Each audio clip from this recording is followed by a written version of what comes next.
very simple. Turn at steep angles of the bank while gliding.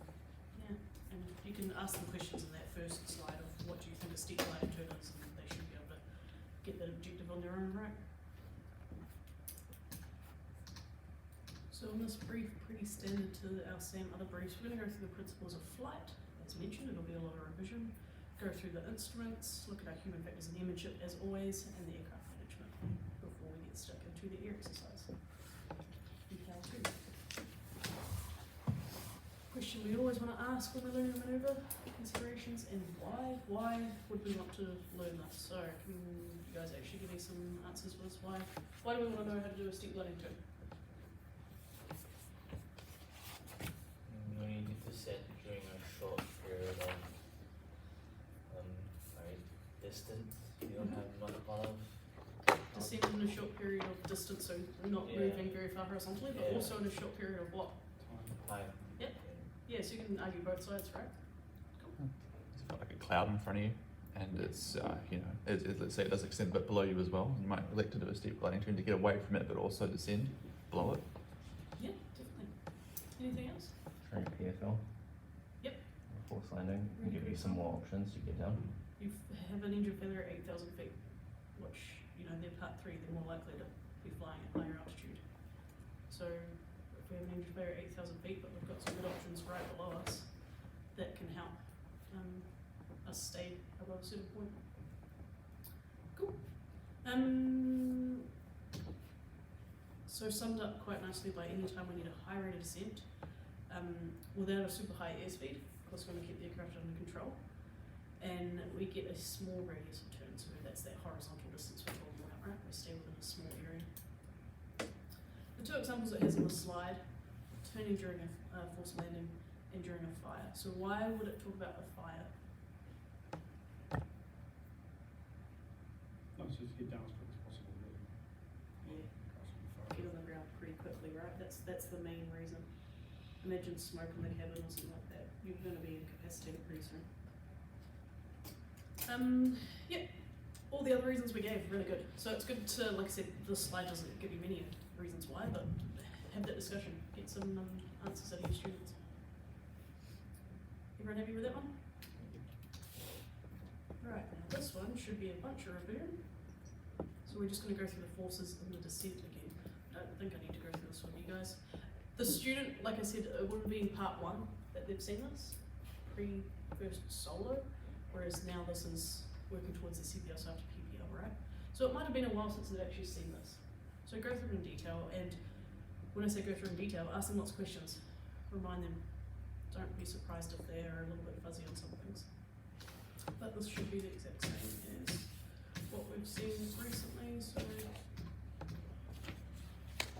just leave it like that. Very happy with that. I guess just note the order it comes up in. All the forces going downwards first, balance it out with a resultant, and then your other 2 forces in there. Cool. I don't need to go through that either. Always takes this as one revision. Yeah, exactly. Like I said, they might be a bit fuzzy, but they should know. So just ask questions throughout it. Don't sit here and explain it. Let them know. You've seen it before.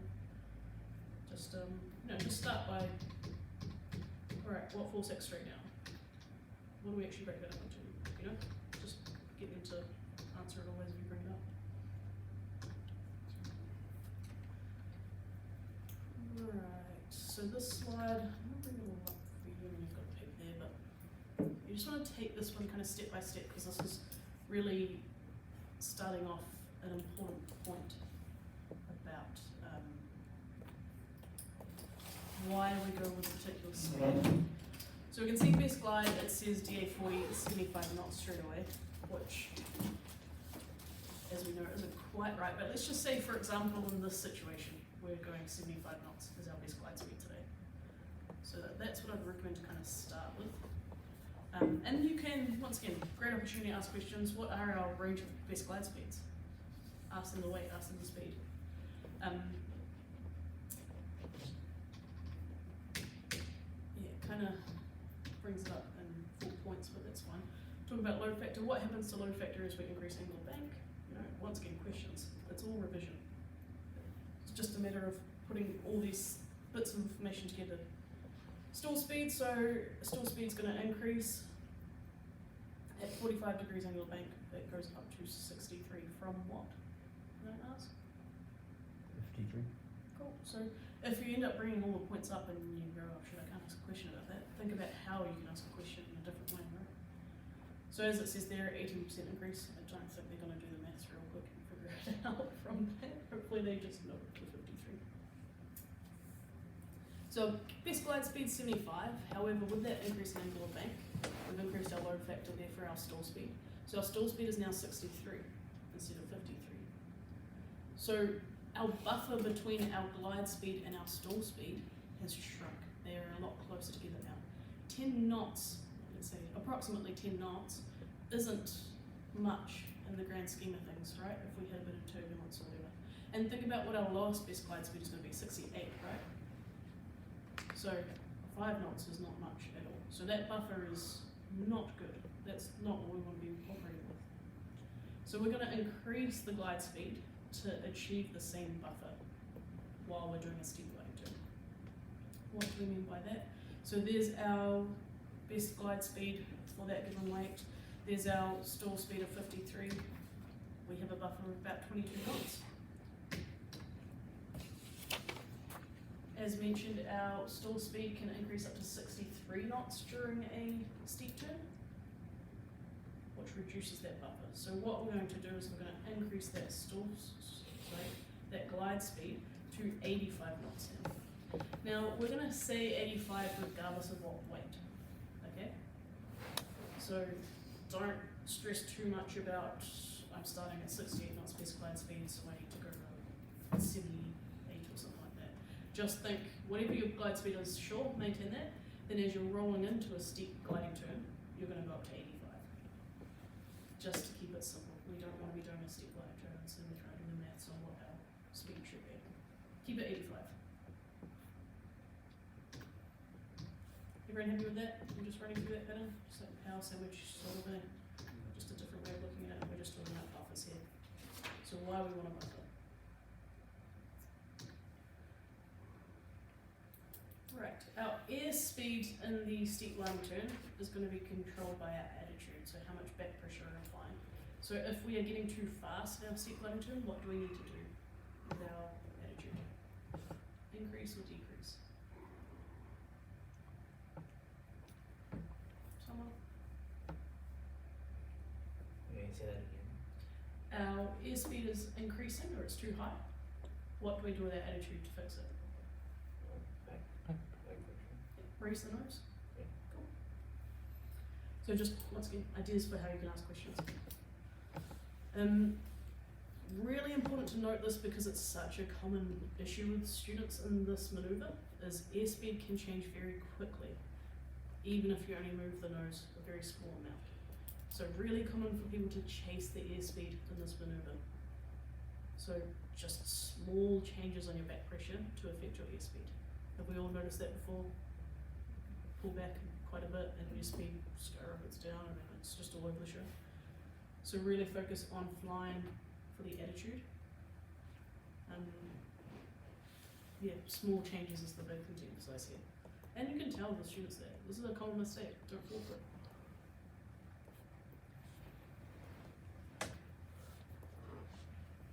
Our rate of descent is going to be controlled by our angle of bank this time. So we are aiming for 45 degrees angle of bank. But if you needed to change your rate of descent, this is how you could do it. If you want to,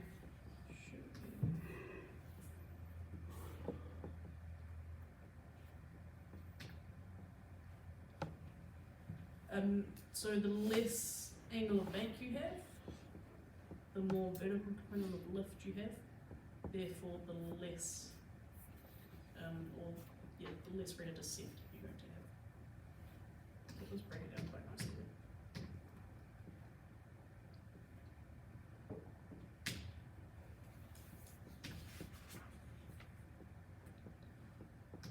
So go through those and then you can ask a question once again.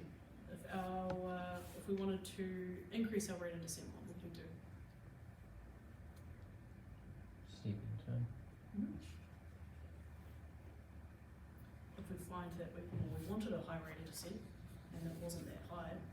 Maybe it's because we've let the aircraft roll out of it and we're not holding that 45. You can throw a scenario in it. Let's talk about a fire, you know, as we mentioned earlier. We want a really high rate of descent in that kind of situation. So make sure you're holding in your 45 degrees angle back. Right. This is the kind of maneuver where we could get into a spiral dive. Once again, they looked at these back in steep turns, I believe. Start of steep turns, right? So part one maneuver. So it might have been a while since they've actually talked about spiral dives, but still, start with questions. It's better to ask than assume they don't know or they've forgotten. And something should click once you start talking about it. So if we don't apply enough back pressure, we can get into a spiral dive. So what's the difference between a steep gliding turn and a spiral dive? What is the rate of descent like in both maneuvers? What about rate of descent in a steep gliding turn? High, low, medium? What do we say? Pretty High? high. What about spiral dive? Also pretty high. Cool. So that's both the same. What about our turn radius? Turn radius for a steep gliding turn? Pretty high. Small turn radius. Oh, sorry, small radius. Yeah, think about distance. Sorry? Constant, Yeah. relatively. Yeah, but still small, right? And spiral dive? Also small. Cool. So the big difference is going to be the airspeed, right? What's the airspeed like in a steep gliding turn? Quite slow. Yeah, what speed exactly? 85. Cool. 85. And spiral dive? It's gonna be pretty quick. Just accelerating. Approximately? 110. Yeah, 100 at least, 110, 120. It can easily get into the yellow. Red if you let it. Cool. So that's going to be our big indicator on whether we've got ourselves into a spiral dive, is the airspeed. So make sure you're holding your 85 knots. Also with these spiral, just thinking about the airspeed, a big indicator of your airspeed 85 compared to let's say 120 is the sound, eh? It's going to be a lot louder. And you can talk about that, like, you can mention it to part ones, but part 3 students are going to actually know what you're talking about here, right? Part one's going to say, yeah, okay, louder, sure.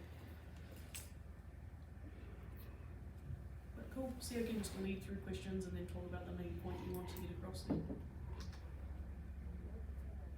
Right, aircraft management, all pretty standard stuff. Smooth inputs, you can bring that back to remember really smooth, small changes with your control stick and applying back pressure. VA speed, revision. What's VA? Get them to talk about it. The range is already up there, or you can bring it up and then, start talking about it and ask what the range is. Up to you. But design maneuvering speed, what does that actually mean?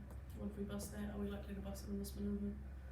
Maybe if we get into a spiral dive or something like that, right? Stop descent not below 1,000 feet AGL due to high rate of descent.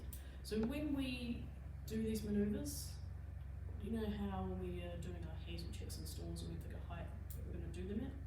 I want you thinking about that when you're doing a steep gliding turns. What height are we going to descend down to?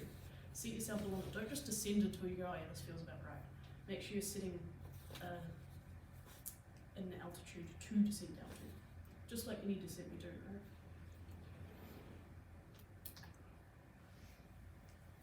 For practice, we will start a descent and we'll do a turn through 360 to the right, followed by a rollout. We'll do another lookout and then we'll do a 360 to the left. Doesn't necessarily always have to be rights and then lefts, but that's just how we practice. Practice one turn and then practice the other direction. If you're doing these in real life, you might be going all in the same direction to stay within a certain area. Make sure you're doing the lookout when you transition from one turn to the other. And you're just going back into a normal glide in between the turns.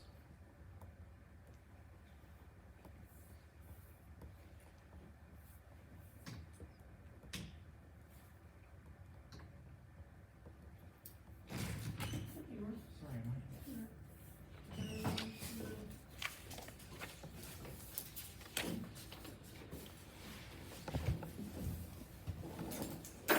Right, as mentioned, do not chase your airspeed indicator. This should be just reminding again of what we've already talked about. Very easy to do, very common mistake. engine walls. When practice for training, altitude loss will usually not be more than 1,000 feet, therefore no engine wall will be required. If we're going to do a couple though, right, we're going to do a full 360 to the left and then back into a glide and then a 360 to the right. In between is going to be a good opportunity to actually do your engine wall.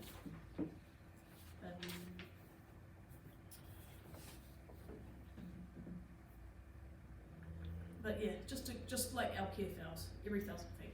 And once again, you can just ask that before you bring it up. Engine walls, how often do we do that? It's always best to do it while your wings level than during the actual turn, or else it's going to get very quickly. But I guess the main point to say there is we lose about 1,000 feet per turn. So that works quite well for engine walls.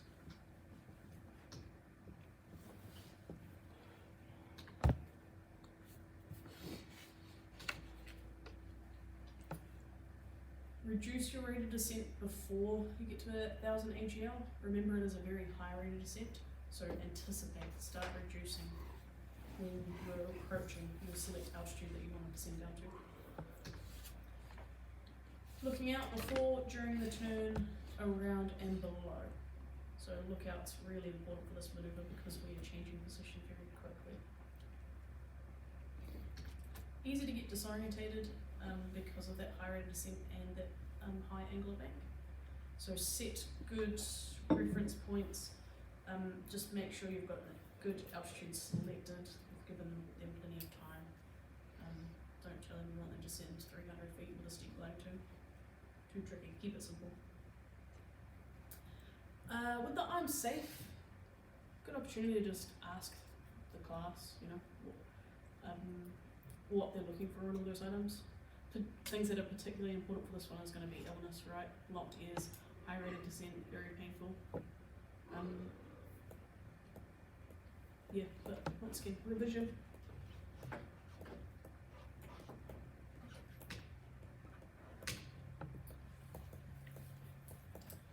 Right, now we're getting into the air exercise.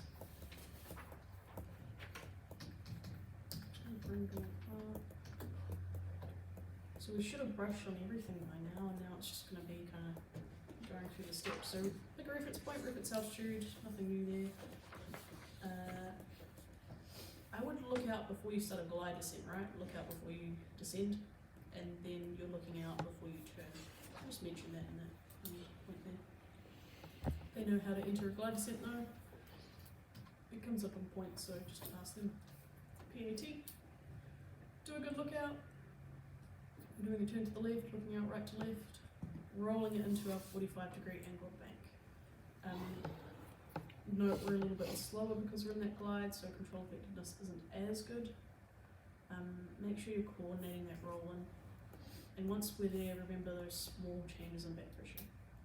So lower the nose as you're rolling in and set the attitude for the steep gliding turn.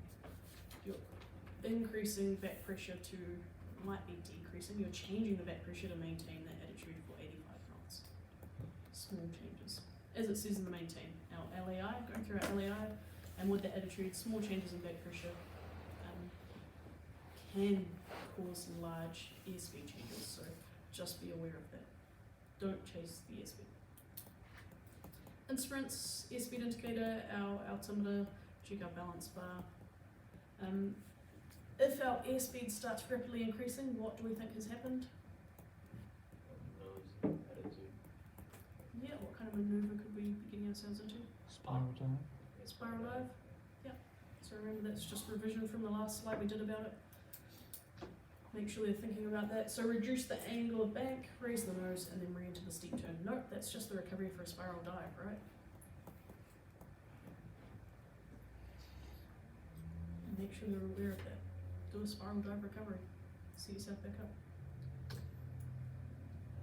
Then we've got a few pictures to look at. So our glide descent, everyone should have seen that. Remember, just go with the approximate 75. Don't worry too much about the exact speed, mainly because the speed we want to maintain, regardless of what our weight is going to be that 85. So that's not going to change. But note the nose is a bit lower. So we've lowered the nose to increase that speed to 85. And note that higher angle of bank. The turn to the right. Yeah. So that's what they should look like approximately.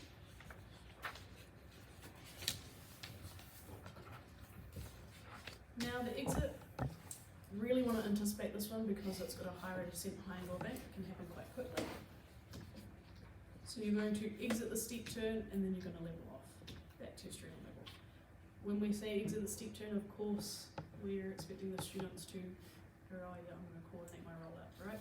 So you can keep it pretty simple. We're dealing with people with licenses now. When we practice as mentioned, we'll do a step lunge into the right through 360, exit the turn, continue on the glide, do a lookout towards the left, and then enter a steep gliding turn to the left through 360. Exit turn on our reference point, and hopefully our reference altitude that we've picked, and recover the straight level. Might not be able to level off exactly to reference altitude, it's going to depend on conditions of the day and all sorts, but as long as you're not going below the altitude you guys had selected as your, this is not, not below that height. Just like setting a height for stalling or local one. And then I believe we just have a little animation. So entering the glide first, and then rolling into the steep turn. Not the best, but you get the idea. You can kind of use that innovation to just talk through the air exercise again. So just talk through that entry, maintaining and exit as you go. Cool, but that's it. I was going to say, I breezed through it because you guys have covered all of that pulp already. So that took me 25 minutes to go through that.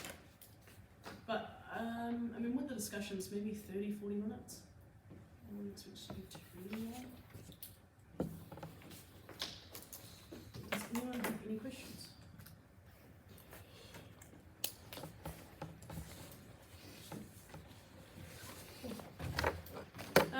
So what solos have we got on today? Was it 4 solos?